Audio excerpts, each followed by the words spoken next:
cutting spending, as Doge is doing, and cutting taxes is the key to delivering on both of those promises, and President Trump is resolutely committed to doing both. Thank you. And on Ukraine, I guess this is for Mike. Sure. After the president's post on Truth Social yesterday, need to know, who does he think is more responsible for the Russian invasion of Ukraine, Putin or Zelensky? Well, look, his goal, Peter, is to bring this war to an end, period. And there has been ongoing fighting on both sides. It is World War I style trench warfare.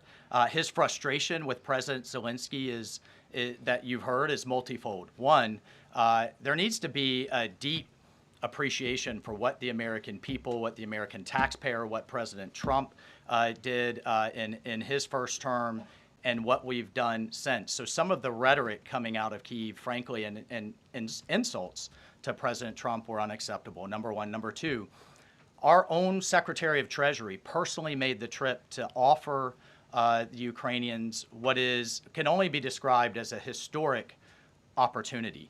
That is for America to co-invest with Ukraine in their minerals, in their resources, to truly grow the pie. So case in point, there's a foundry that processes aluminum in Ukraine. It's been damaged. It's not at its current capacity. If that is restored, it would account for America's entire imports of aluminum for an entire year. That one foundry. There are tremendous resources there. Not only is that long-term security for Ukraine, not only do we help them grow the pie with investments, but we do have an obligation to the American taxpayer in helping them recoup the hundreds of billions that have occurred. So, rather than enter into some constructive conversations about what that deal should be going forward, we got a lot of rhetoric in the media that was incredibly unfortunate. And I could just tell you, Peter, as a veteran, as somebody who's been in combat, this war is horrific. And I think we've lost sight of that, of the literally thousands of people that are dying a day, families that are going without the next generation.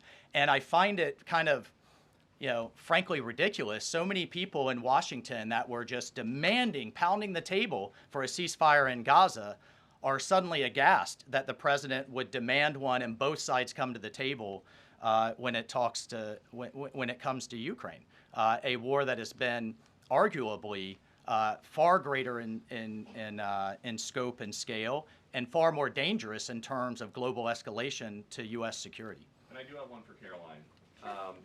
Does President Trump have a bet with Trudeau about this USA-Canada hockey game tonight?